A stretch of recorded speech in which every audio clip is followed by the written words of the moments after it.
Yo, the enemy's public, I gotta keep my eyes open. Pay attention, stop walking around like you blindfolded. This not the World Cup, but Nasir be kicking knowledge. This the type of information you can never learn in college. It's time to fight back, it's no more trying to play it cool. We got interviews, podcasts, and got the latest news. So sit back and relax, we about to get it started. Earth is a canvas, and guess who's the con artist? They brainwashing us, the system corrupted. You are now rocking with the enemy's public. You are now rocking with the enemy's public. I said you are now rocking with the enemy's public. Hey.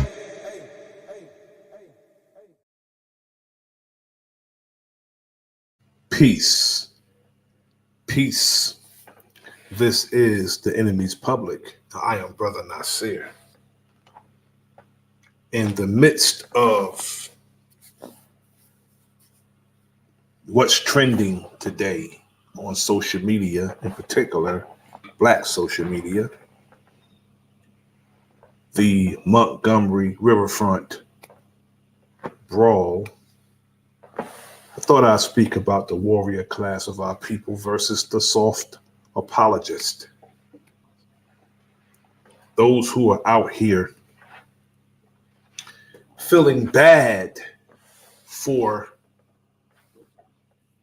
our brothers and sisters defending themselves, calling it unfortunate. How could you call something unfortunate that had to happen? If those people didn't put their hand on the brother and just comply with what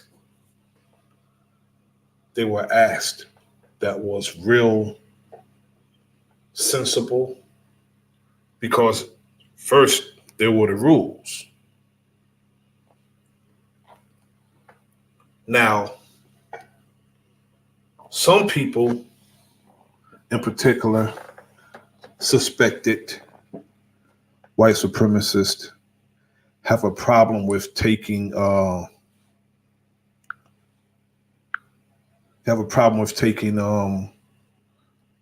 orders, not necessarily orders, but instructions from a brother. That's what it all boils down to. I'm not going to speak on the Montgomery brawl again. I'm just going to speak on the warrior class of our people versus the soft apologist. Now, whenever we have a situation where we have to defend ourselves, and you have people who are recognizable all over the world because they are entertainers, and they are not even in the same tax bracket, or they have, the sentiment that they have risen above the condition of their people. Now, Marlon Wayans, he's always been a weirdo to me, even when he and his brother was doing the Wayans brothers. Weird. Hugging and kissing each other in the mouth. I don't care. I'm not kissing my brother in the damn mouth. I'll hug my brother, but I'm not kissing my brother in the damn mouth. And he came out and he said something against the brothers. He calling the brothers and sisters out for defending the brother, a security guard at the riverfront who was just doing his job. Now, he started talking about unity and love and forgiveness, the same old Negro spiritual that the preacher talked about, but he never said no love and unity amongst our people. But he wants us to have love and unity with other people before we get love and unity with ourselves, which is ass backwards. Before we can love other people, we need to establish that within our own community. And we need to establish that to the point that we love each other so much that people will be like, you can't go down and mess with those people. They love each other and they're going to defend each other. They're going to stand and act on each other's behalf. That's what we need to establish. And it only can be established if we have a warrior class of people versus the soft apologist who will apologize to you or to a suspected white supremacist for making them mad enough to strike them. Greetings to the goddess of love. Thanks for coming through, sis. Now, an apologist would say to someone who slapped them, I'm sorry for making you mad enough to slap me. That's an apologist. Or somebody like a Jason Whitlock who would get on his platform and say how unfortunate it is and how it's hard for him to speak about it, or how it saddens him. Now, there's videos out here that's a lot worse than that Montgomery brawl. A lot worse. I showed videos yesterday of a man my size just beating up a sister. Uppercut, left hook, right cross on a sister who couldn't defend herself. Yet, Marlon Wayans came out and said, after he seen what happened with Will Smith and Chris Rock, you know, the infamous slap, what he would have done to Will Smith. But he have criticism for the brothers and sisters who defended a brother who was being jumped by a family of Caucasian people. He said what he would have done to Will Smith if Will Smith had slapped him or slapped his brother. I understand it's your blood family, but why would you say what you would do to a black man, but you're not having that same energy when it came to these Caucasian people who just jumped on a brother and started beating him because he dared to attempt to make them follow the rules?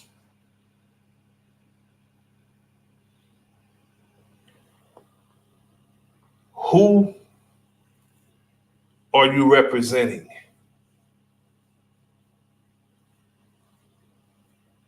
Marlon Wayans is being politically correct with his sentiment and with his criticism. He's trying to please somebody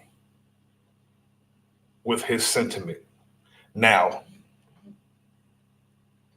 I said this months ago about Marlon Wayans.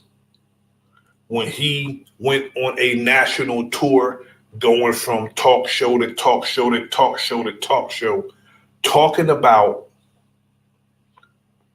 the friendship between he, Omar Epps, and Tupac.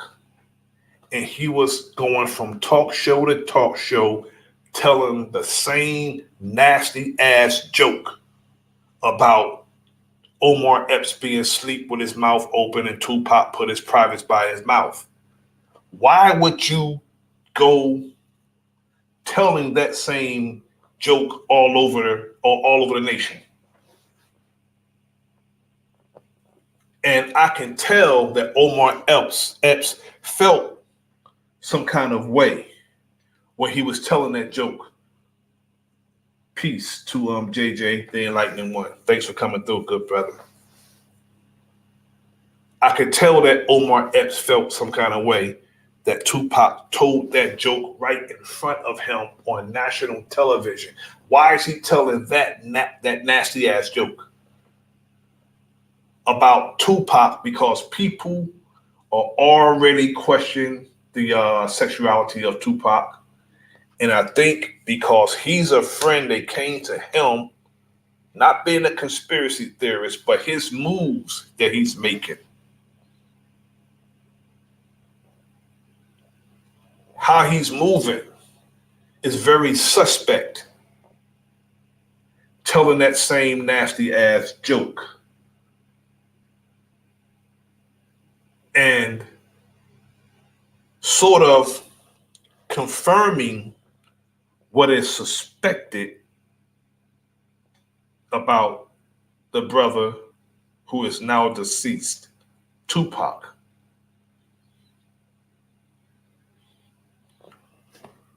Now, he's turning into the intro of the Wayans brothers, the show that was on the WB. You know, when they say we're happy and we're singing and we're colored, give me a high five. He's turned into that exact character with his buffoonish behavior. I always thought they was doing too much, even on that show. I thought they was doing too much, acting like damn buffoons.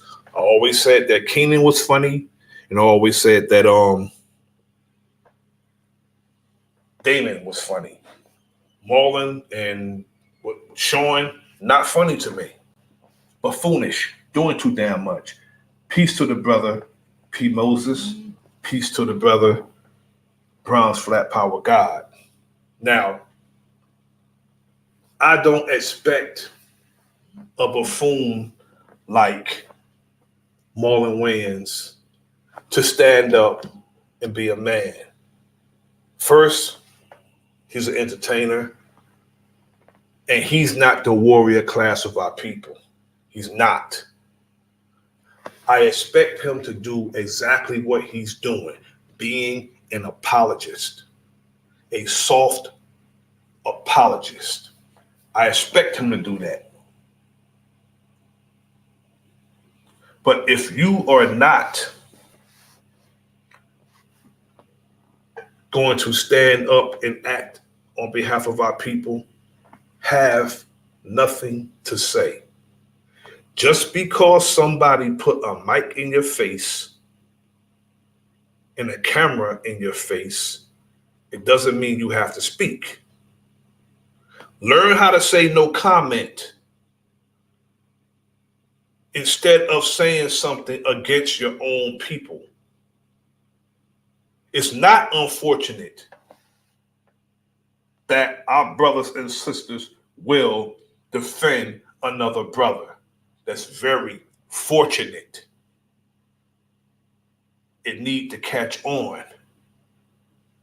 It's a lot of things going on now in 2013.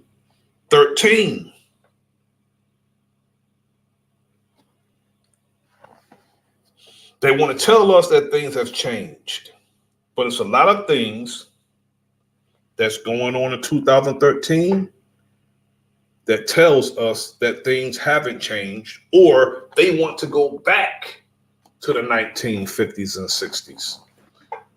But I suggest to them that we are not our grandparents and we are not our parents.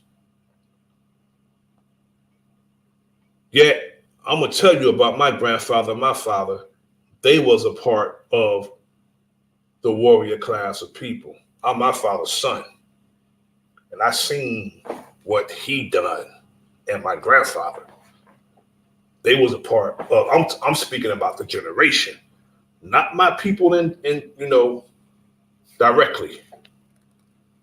But that generation, some of them were cowards.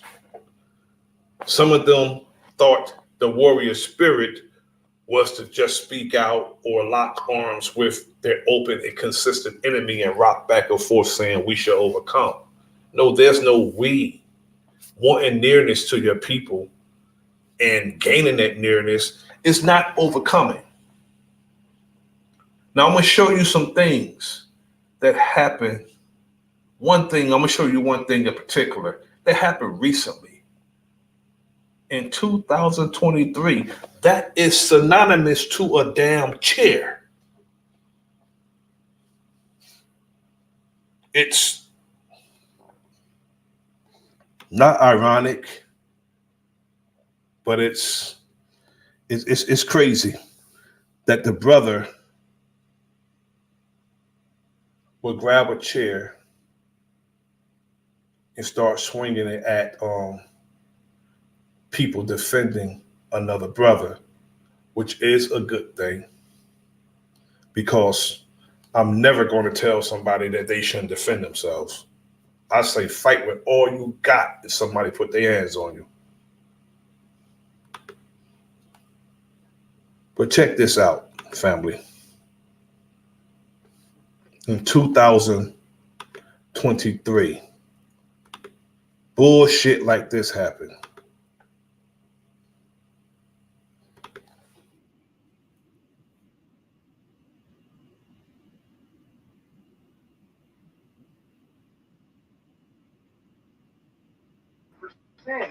Thank you, camera. Yeah. To the brother Juan. You want to ride or not? He northful. You bothering me? I'm doing what you asked me to do. I'm back here. Now look at this bus. This bus is empty. Two brothers walked on the bus, and the bus driver ordered them to sit in the back of the bus. In 2023, they was ordered to sit in the back of the bus. I took a seat. Okay.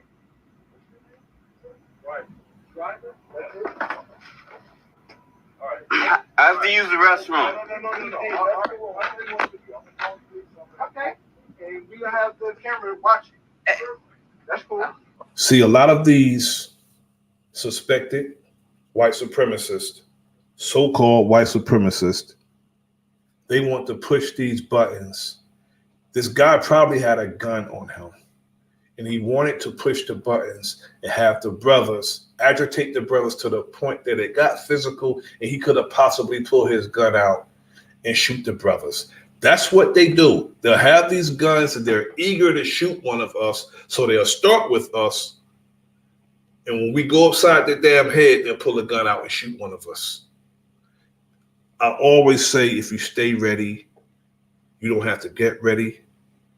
If you are out here unprepared, shame on you. You should always hope for the best, but prepare for the worst. Always be prepared for the worst, because we are out in the wilderness of North America walking around here and driving around here. I know what this man's motive was when he told those brothers to sit on the back of an empty goddamn bus. Hold on. Oh, that's cool. I know I have to go. No, I have to go.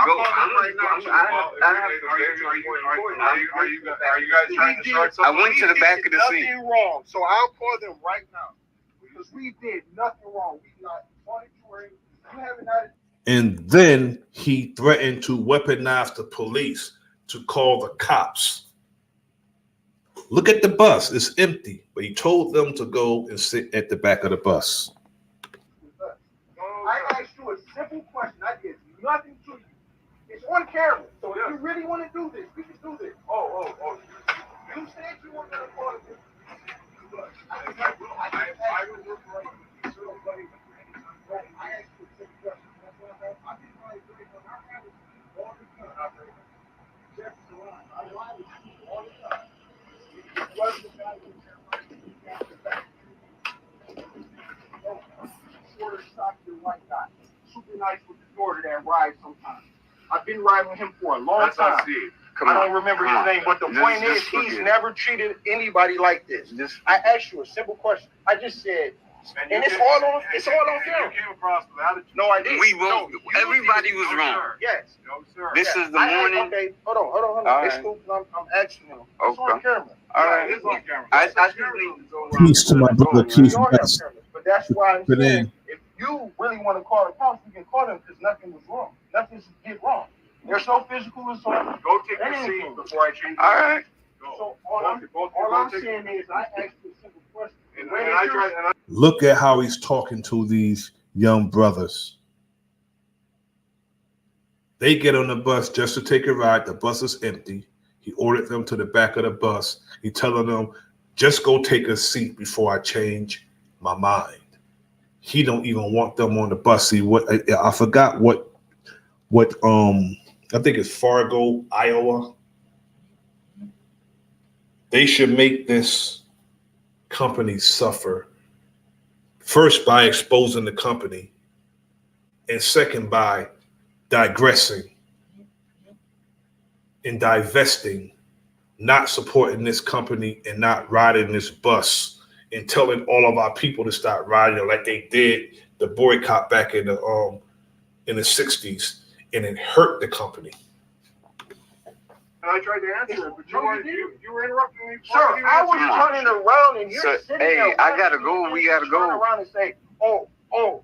This is like you're trying to. You're trying. I asked you a simple question. I turned around to walk away.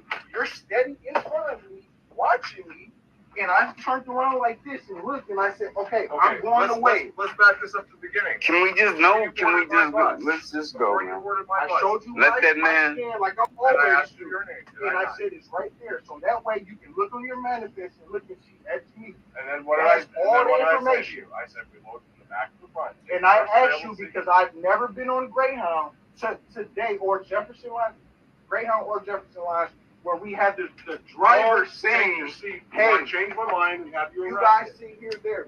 Why would you have me arrested? Because I've already. Look how he's threatening to weaponize the police and have the police come arrest the brothers, or worse.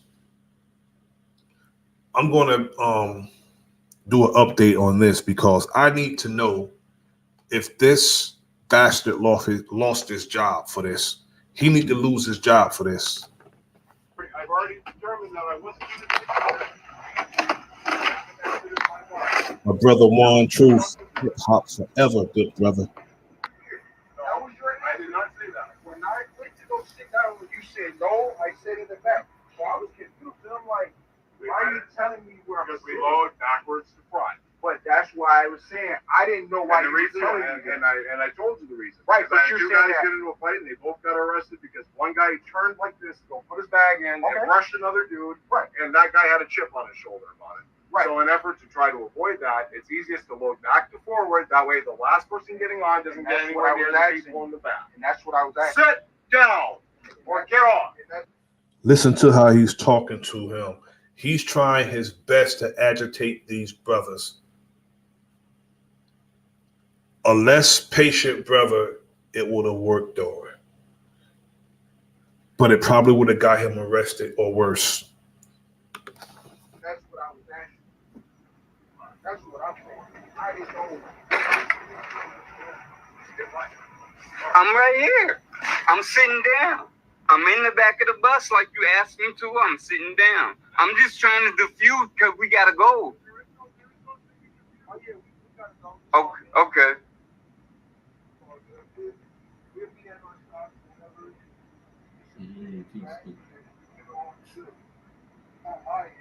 I know what I'm going to do. So I know how I'm going to handle it. Well, I know how I'm going to handle the situation in about 30 seconds. It's not a situation. Big facts, JJD Enlightenment. I'd have got off the bus. I'd have got this footage first, but I'd have eventually got off the bus. I would have stayed on there to get the footage. Just so this motherfucker can lose his job, but I would have rode the bus.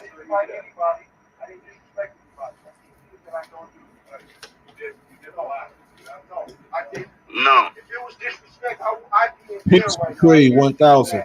Salute to you. What's coming up? No, don't feed into it because that's how. I'm going to go to the brother's interview of when they were speaking to him about, Xavier Davis of Crookston, Minnesota, says he was literally told to get. This is the brother who was asked to go, that was ordered to the back of the bus in 2023. Get on the back of the bus when he got on a Jefferson Lines bus in Fargo. Here's his story. Fargo, North Dakota, downtown at the Fargo Depot where the Jefferson Lines pulls up on July 13th, approximately 7:15. The bus arrives. Myself and another individual who so happens to be African American male. We were going two different places. Just so happened to have to get on the same bus. Before we even got on the bus driver gets off of the bus and looks at our tickets. He had a slight, you could sense he had an issue or attitude. We give him our tickets. He tells us to go to the back of the bus. They already clicked, but I had a meeting that I had to go to. Okay, so I'm like, whatever. Was the bus full or anything? No, it was completely empty. They just told you to go to the back of the bus. Yes, I would like to. There are several people who I spoke with, within the Jefferson Lines. That bus is never packed. Never packed. There's absolutely no reason that we shouldn't have been able to sit where we wanted to sit. It was the locality, and the bus driver is a racist piece of shit who just wanted to assert some authority on the bus, an empty bus, but he wanted the brothers in the back, and he made an excuse for having them to go in the back to probably try to save face, but it's not going to work. I don't know this man. Why am I sitting with this man, Yeah. and on a completely empty bus? Yeah. And then he made them sit together when they didn't even know each other. There's two brothers getting on the bus, didn't know each other, but he told both of them to go to the back of the bus. I get on the bus. The conversation that the individual that was with me, or not with me, but get on the bus with me, he was talking to the man outside. He gets on the bus. He begins to start to sit in the middle where he wanted to sit. The bus driver stops him. No, you get to the back. It became an issue of back and forth. The man wanted to know the same thing I wanted to know. Why do we have to sit in the back? We're only going 2 stops. Mine is 2 stops to Crookston. The other individual was going 1 stop. The next stop to Grand Forks. Why are we? They'd have been off the bus within 2 stops. And also, the bus was completely empty with the exception of the 2 brothers. He's sitting in the back on an empty bus. The driver begins to threaten to have us arrested. First put us off the bus. Yeah. And if we didn't get off the bus, he was going to try to have us arrested, which it says in the video. The reason I started recording is because I knew it wasn't right. And then in the video, you will see that he starts to talk about the policy. That's our policy. Later, we found out, which we all both knew, that it's not a part of the policy. So did you end up staying on the bus? Or Yes. Did you go to the back of the bus? If that was the only way to get from point A to point B, yes. All right. So, and you said you don't want this thing to be about hate. No, I don't. I don't want this to be about hate. This is what I call an apologist. The warrior class of our people against the apologist.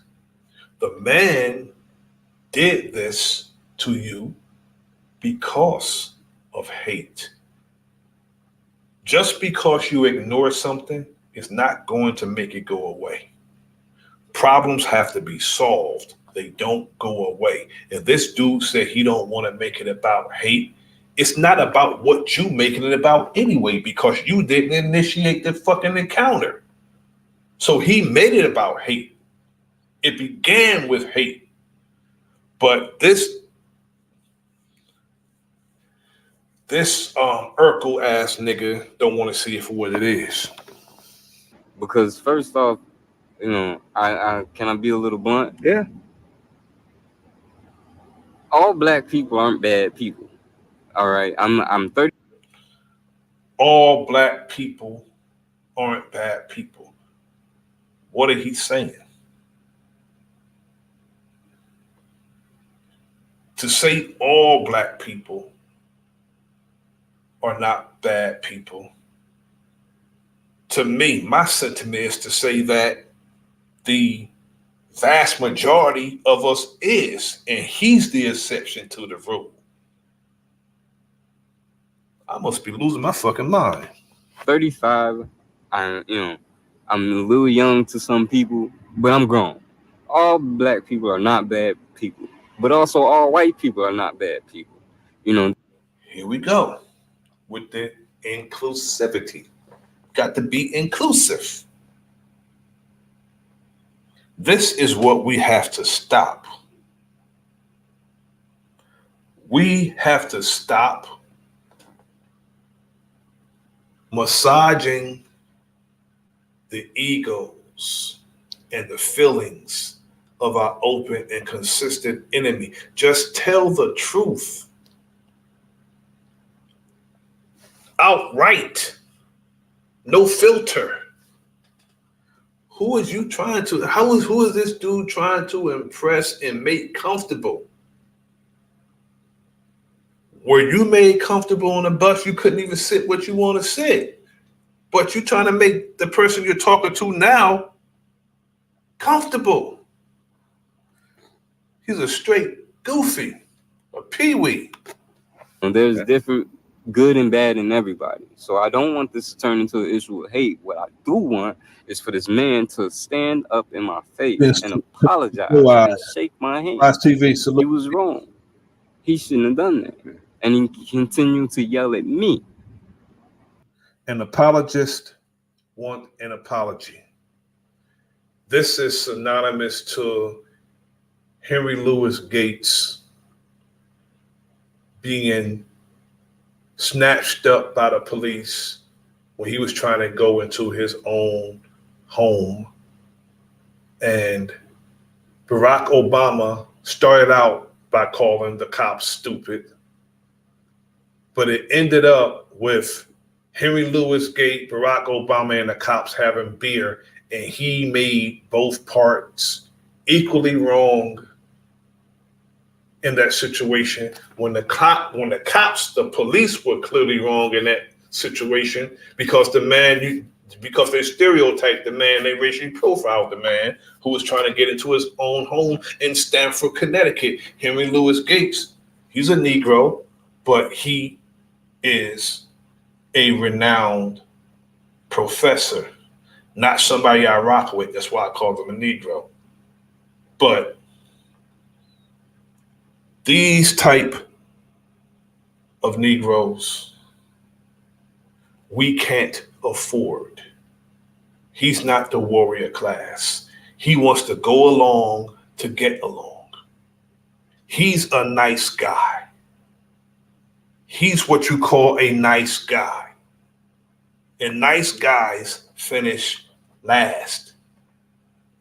We don't need to be nice. We can be polite, we can be assertive, and we can be civilized. To hell with being nice. Continue threatening me. All right. Has Jefferson Lines company said anything to you? Yes, sir. Jefferson Lines are the best that they're telling me as far as that they launched an investigation and they're going to look at their videos. Okay. They wanted me to send them my video, and I did. And so now it's just a sitting game, Okay. So we'll have an update when Davis hears back from Jefferson Lines. In the meantime, here's all the video of the incident he recorded. I'm Neil. I'm going to move on from this, but I want to get into something that is. It's been just 7 days since the horrific mass shooting at an Allen, Texas outlet. I want to get into something. Peace to my brother, Big Dog Philly OG. I want to get into a situation that I believe I spoke about before. And I'm going to go there. How some non-white people are embracing white supremacy ideology. Now, if you look at Los Angeles Police Department, there's a lot of Hispanic white supremacy, all the way to the former chief, Alex Villanueva. And they were wannabe honorary white supremacists. There's a whole lot of different people who embrace white supremacy ideology. Check it out. Outlet Mall. While that community remains in mourning, authorities are in the process of nailing down the shooter's motive. The New York Times reports investigators trying to learn why a gunman murdered at least 8 innocent people, including children, at a Texas mall, are examining a social media profile rife with hate-filled rants against women and Black people, and they believe those belonged to the gunman. The shooter's profile also includes language praising Hitler, with references to neo-Nazi websites like the Daily Stormer. The shooter's Hispanic heritage would include him in the growing number of non-white extremists pushing a white supremacist ideology. Joining me now is Christopher Goldsmith, intelligence, extremism, and disinformation analyst and the CEO of Task Force Butler.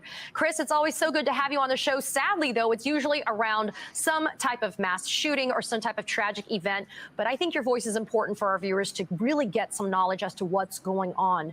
You've infiltrated some far-right extremist groups yourself. You know their thought process and trying to lure in more people to spout off their disgusting rhetoric. There is a misconception that all white nationalists have to be white. But let's look at Hispanic white nationalists like Proud Boys leader Enrique Tarrio and online political activist Nick Fuentes. What have you seen in regards to non-white people becoming advocates for white supremacist ideas? Thanks so much for having me, Katie, on. It's having me on, Katie. It's great to be back. The Latino identity, the Hispanic identity, the Latinx identity is incredibly complex. It is not exclusively a race. It is not exclusively an ethnicity. It creates a lot of room for extremist views like white supremacy. One of the phenomena that we've seen over especially recent years is misinformation, disinformation, and radical narratives being pushed into Spanish-speaking communities. Now, this is something that can have effects far down the street. Now, this particular guy, this disgusting shooter in Texas, he's someone who acknowledged his Latino identity, and he expressed on his social media displeasure at not being traditionally considered white by his peers. But he's someone who embraced extremism because he was basically a loser.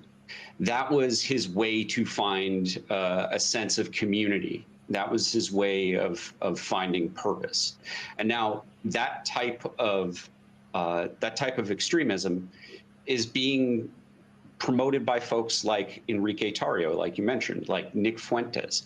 Nick Fuentes only became famous because he participated in the neo-Nazi Charlottesville riot and then dropped out of school because he was too much of a coward to face his classmates back in Boston. That's the only reason anyone knows his name. It's the only reason that he was able to create a platform. Now he makes money from racists around the country, actually around the world, who've found him to be a useful idiot for white supremacy. You know, Chris, the misinformation, you just mentioned it, it plays a major rise and a major role in that rise of white nationalism. According to a Nielsen report, Latino audiences are more likely to receive consume and share fake news and misinformation online compared to the general population. And in fact, the Daily Stormer, which the shooter in Allen, Texas, he was an avid consumer of that website. They actually launched a Spanish language version of that neo-Nazi website in 2017. Do you find that there is a direct correlation between the consumption of misinformation and white supremacy? I used to be a misinformation and disinformation analyst. That's what I came from. I used to work for Vietnam Veterans American. What made me an investigator of any kind was back in 2017, I found a fake version of my employer online on Facebook that had 500,000 followers. Long story short, that ended up being a Russian intelligence operation. I published what's called the Troll Report back in 2019. I moved away from studying Russian trolls and into domestic extremism because I think the threat that misinformation and disinformation poses, while severe, is not as immediate as the extremism that it has caused. Now, when it comes to targeting the veterans community, the Hispanic. When people, keep in mind, when people come to the United States who are not us, some of them, not all of them, some people know who they are and where they're from, and they're proud to be who they are and where they're from. But a lot of people come to the United States. When they come to the United States for that American dream, the American dream, a lot of them will put white on their, when they do the census in their status, they'll put white. Even Africans, just understand that. They will put white as their status. Hispanic community, the Black community, these foreign actors and domestic actors recognize that these identities that are core to who we are in our human psychology can be leveraged to turn us against others. Doesn't matter who you are. If someone is trying to manipulate you, they are going to target who you consider yourself to be, what your values are. They will try and shift those values and then present enemies, the other, as someone to be attacked, someone to be blamed. I mean, look at Tucker Carlson, right? That is his entire shtick. That's why he became the most popular host on Fox News before he was recently fired.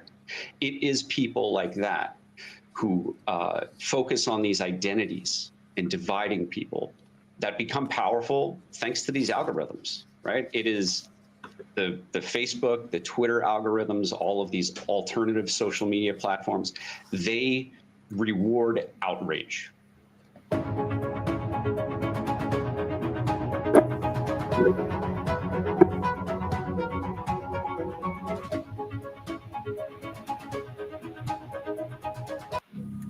Now we're going to go to how they recruit non-whites into white supremacist ideology.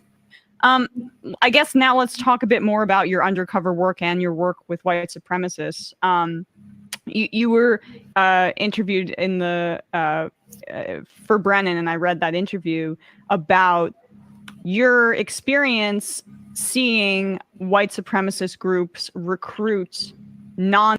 Peace to my brother, Big Dog, Philly OG, do a mic check. Welcome to the platform. Mic check, mic check. Much love and respect to you and the family, brother. How my mic sound? No, much love and respect to everybody in the chat. Can you hear me? On white people, particularly, the focus was Latino white supremacists, because right now, you know, Enrique Tarrio of the Proud Boys was a Cuban American. Nick Fuentes is an open Nazi.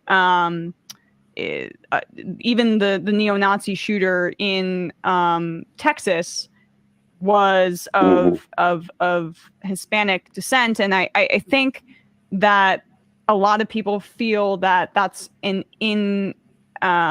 incompatible perspective, but right, inconsistency. Right, but in fact, it's clearly a concerted effort by the groups in order to launder their agenda.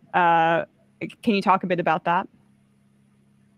Sure, and I think it's really important to recognize, as they do, that race is a social construct, and who is considered white can vary over time. And particularly with Hispanics, a lot of the white supremacist ideology suggests that it's an ancestry in Western Europe that makes you white.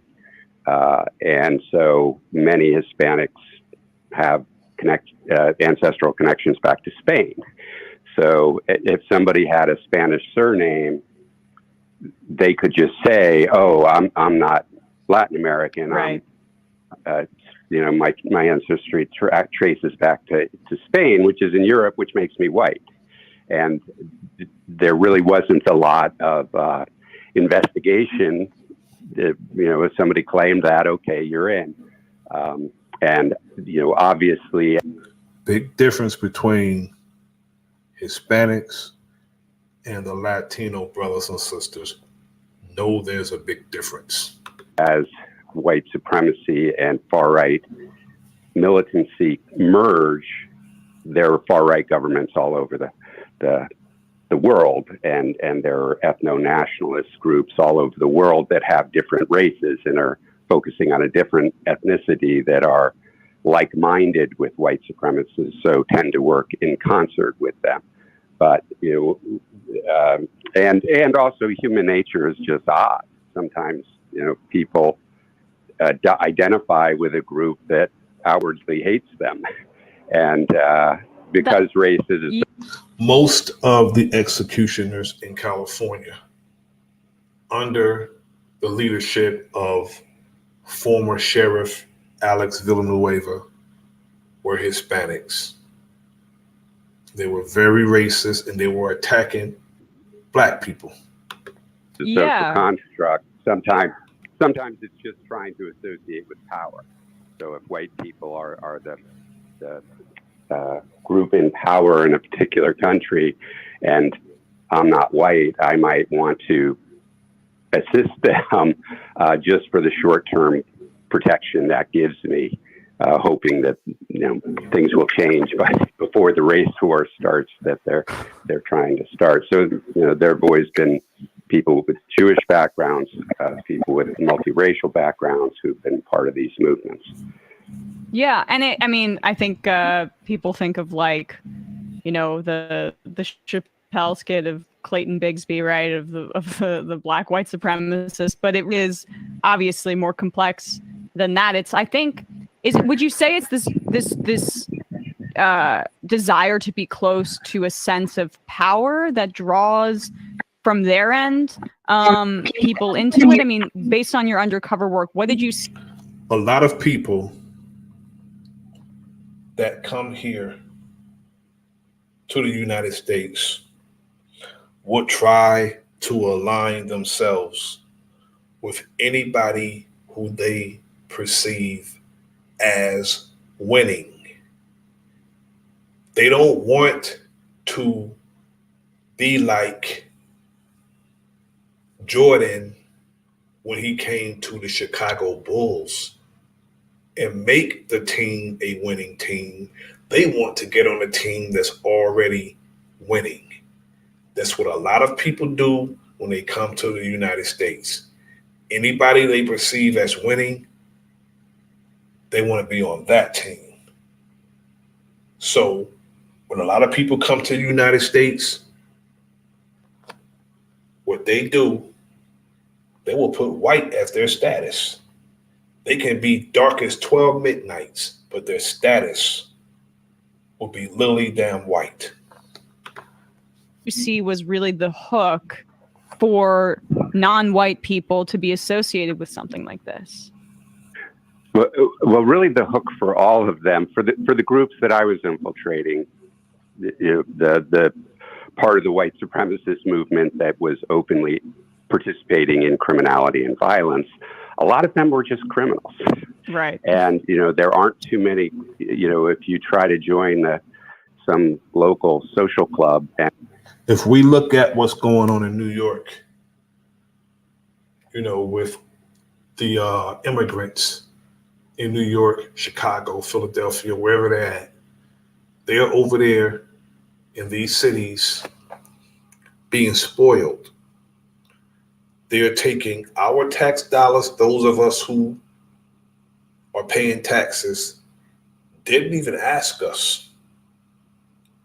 But Joe Biden told our people that he would do this. Everything he's doing, he told our people, in particular, the Congressional Black Caucus. Well, I'm going to call them the Congressional Black Caucus because they're dead-minded, that he would do everything he's doing, and he told us who we will have to deal with. Peace to my brother, the realist McCoy. He told us we will have to deal with the immigrants coming to the United States. He told us this. All these people who believe in the political system and politics and politicians, like they're going to actually do something about our condition. How do you feel about Democrats now? Now, neither party is mine. The jackass or the elephant, neither party is mine. I call them Republicrats. One will stab you in your chest. One will stab you in your back. Democrats will stab you in your back. Republicans will tell you that they hate your ass. Let you know exactly how they feel about you. At least you can see it coming and defend yourself. And tell them about your love of bomb making, you're probably not going to be very popular. But if you find this group, you'll be very popular, and they'll let you, help you expand your interest in bomb making. So, there were a lot of people who really weren't that interested in reading Mein Kampf, but were interested in committing violence, and that's what attracted them to the movement. So, like any other group, you wouldn't expect some 19 or 20-year-old Marine to understand the geopolitics of whatever invasion or police action that they're involved in. They're more mission-oriented. And if when one of my cases, tracing who were engaging in illegal weapons trafficking, they took me to Asian arms dealers, and they wouldn't say, "Oh, well, that violates my ideological goals to actively engage with other racial groups." That's not how it works. They have guns. We want guns. We're going to get them. Right. I mean, and how does this recruitment effort fit into broader, like the branding of these groups? Because I mean, what's the group that advertised itself as a drinking club? Is it? It's not the Is it the Proud Boys? Oh, right, the Proud Boys. It's the Proud Boys. Yeah. Right, and a lot of groups, particularly the far right militias, try to have a more palatable public positioning. So they'll claim not to be white supremacists, and the Proud Boys were very much practiced in that and called themselves instead Western chauvinists, which is kind of just a semantic trick, right? They're talking about the supremacy of Western Europe, which is white. Obviously they could point to individual members. What they are, useful at the same time, and idiots. They're useful idiots who would think that the same people who oppress your people want you in their club. They'll use you to serve to your detriment. They always use the ignorant to serve to their detriment and their people's detriment. And we have willing participants that'll do that. It's not only Hispanics who serve to our detriment and will be a wannabe honorary white supremacist. We have people that we know is our ethnicity that serve to that same detriment, who will be an apologist for white supremacists, who will stand up and talk out against their own people. Regardless to what happened, they will talk out against their own people. They will apologize on behalf of us as if we made them a spokesperson for us. See, what they do is they'll take the ignorant among us, have them using white supremacist talking points, have them cooning on a news show or even a talk show, so they won't say that it's racist because it came out the mouth of one of us. That's the trick they use. We can't be racist because we didn't say it. One of your own said it. That's the trick they use today.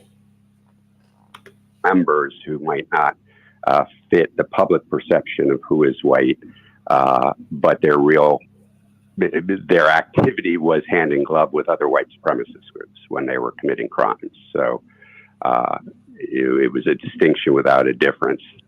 And there have always been groups like that. And, particularly as the far right movement has received more public attention and is trying to expand its reach.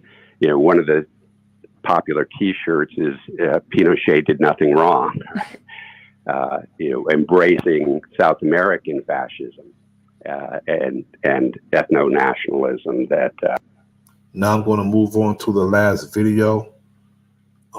This video is about the Asian police officer who was just sentenced to years in prison for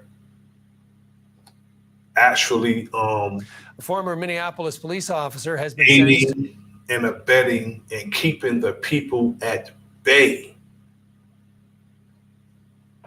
while George Floyd had a knee on his neck.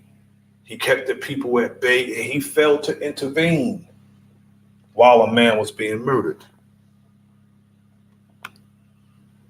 to nearly 5 years in prison for his role in the killing of George Floyd in 2022. Tu Tao was found guilty of one count of aiding and assisting manslaughter. The 37-year-old held back a small crowd of bystanders while another officer knelt on George Floyd's neck for more than 9 minutes. Tao is now the fourth and final former Minneapolis police officer to be charged in Floyd's murder case. CBC's Mukta Gabriselese has the details. It's been more than 3 years since the murder of George Floyd. The moments leading up to his death, captured on camera, sparked protests around the world.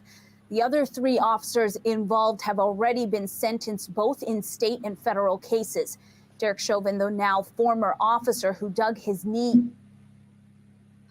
Now, this guy, the Asian cop, while George Floyd was being murdered on the street, the people were trying to get to him, but and they were saying he's killing him, while the 3 cops who kept the people at bay while Derek Chauvin did what he did.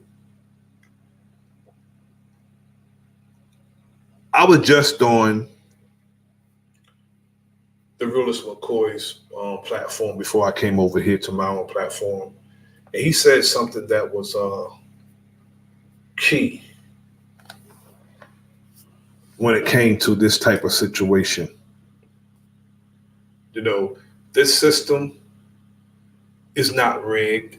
It's working the way it was designed to work. And when you see something like that, why would we be surprised that a murderer will kill. We shouldn't be surprised that a murderer will kill and that a savage behave in a savage manner. That shouldn't surprise any of us. Into Floyd's neck is serving more than 20 years for murder. Former officers J. Alexander King and Thomas Lane are serving time for aiding and abetting second-degree manslaughter. All three were also sentenced federally for depriving George Floyd of his civil rights. And so was Tu Thao. Today was about sentencing Thao. Your life is not a civil right. Your life is a damn human right. You have the right to live. That's a human right. That's not a civil right. Thao in the state case. On camera, Thao was seen keeping anyone from intervening that day as the three officers were seen holding Floyd down. The judge in the case said Thao had a duty to intervene to stop the excessive. This is why I'm showing him. I'm telling you, this is why I'm showing him, because he is what I call a wannabe honorary white supremacist. And there was a black cop on the scene. He failed to intervene while a white man put his knee on a brother's neck for 9 minutes. So it even don't matter. It don't matter even if it's one of us that's a cop. We can't trust any of them because they are part of the system that we need to get out of. And the warrior class of our brothers and sisters would have stopped this. We need to stop pulling out our phones and recording each other being harmed and murdered and intervene. Excessive force by the other officers, and that he didn't do that. So back in May, he was found guilty of aiding and abetting second-degree manslaughter. Today, he addressed the courtroom before he was sentenced. He talked a lot about his faith. Take a listen. And despite what this court has ruled, I know we cannot hide our thoughts or intent from God, for we must give an account on the day we appear before God. Therefore, I must obey. I hold on to the truth that I did not commit these crimes. My conscience is clear. The judge was clearly disappointed with his remarks. He say his conscience is clear, meaning that no matter how wicked of an act that he did, he think nothing of it. He said he did nothing wrong. Nothing wrong.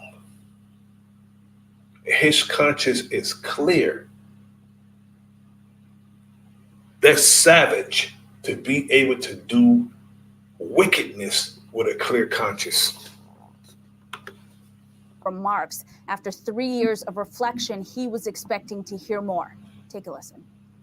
I was hoping for a little more remorse, regret, acknowledgement of some responsibility.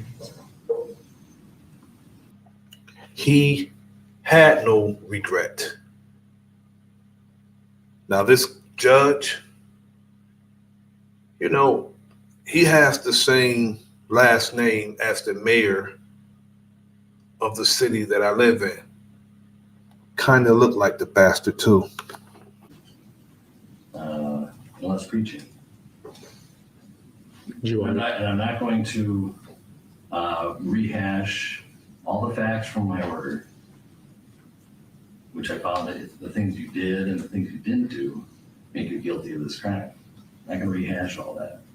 Suffice it to say that I think your culpability is less than Mr. Chauvin, but well above Mr. King, Mr. Lane.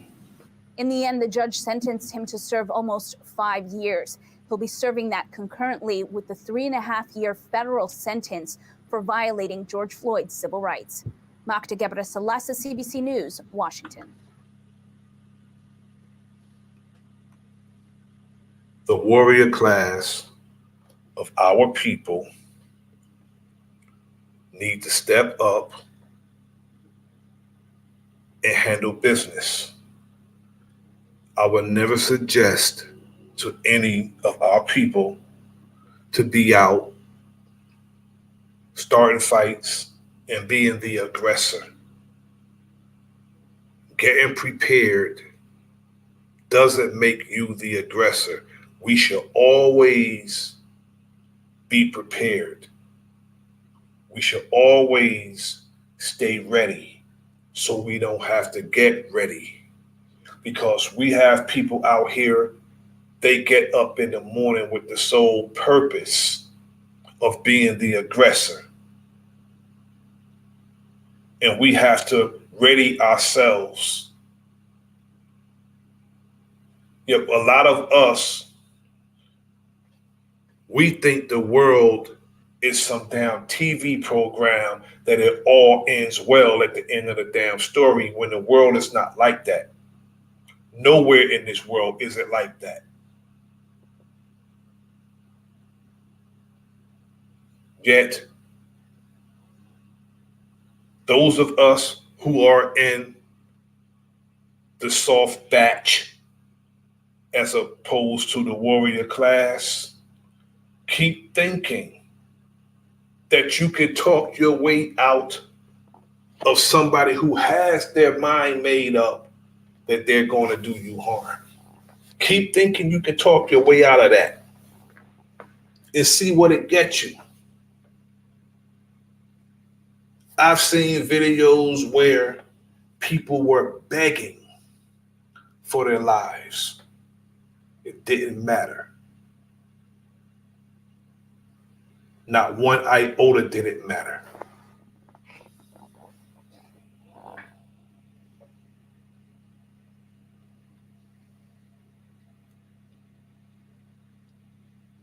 I'm going to play my song, and then I'm going to end the stream.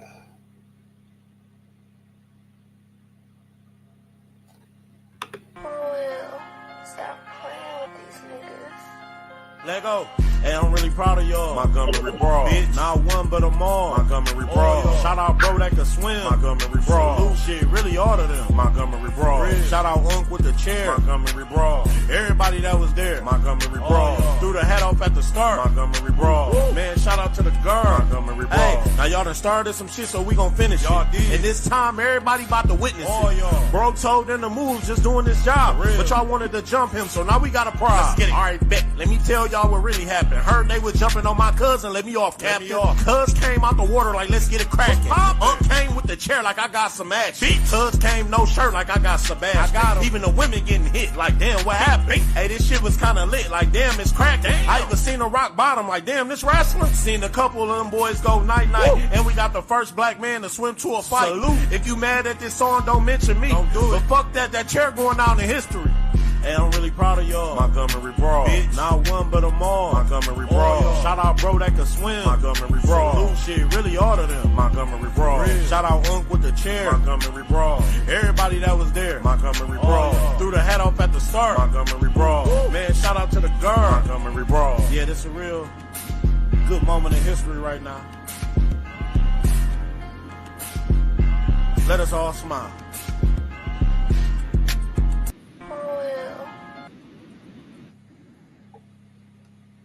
I want to thank the brothers and sisters who came through and joined me this evening.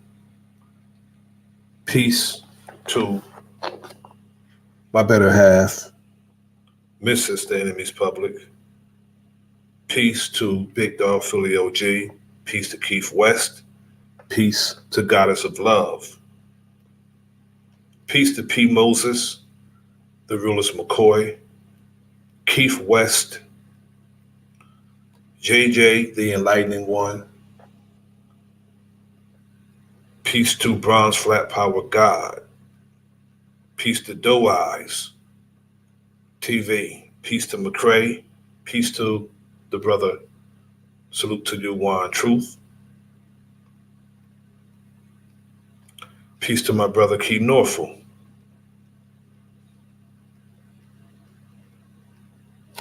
I thank you all for coming through.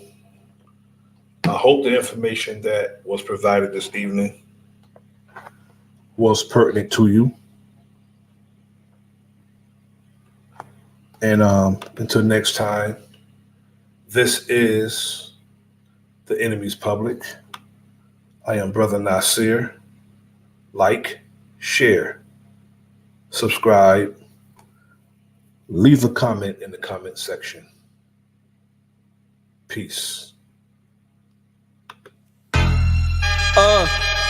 Yo, the enemy's public, I gotta keep my eyes open. Pay attention, stop walking around like you blindfolded. This not the World Cup, but Nasir be kicking knowledge. This the type of information you can never learn in college. It's time to fight back, it's no more trying to play it cool. We got interviews, podcasts, and got the latest news. So sit back and relax, we about to get it started. Earth is a canvas, and guess who's the con artist? They brainwashing us, the system corrupted. You are now rocking with the enemy's public.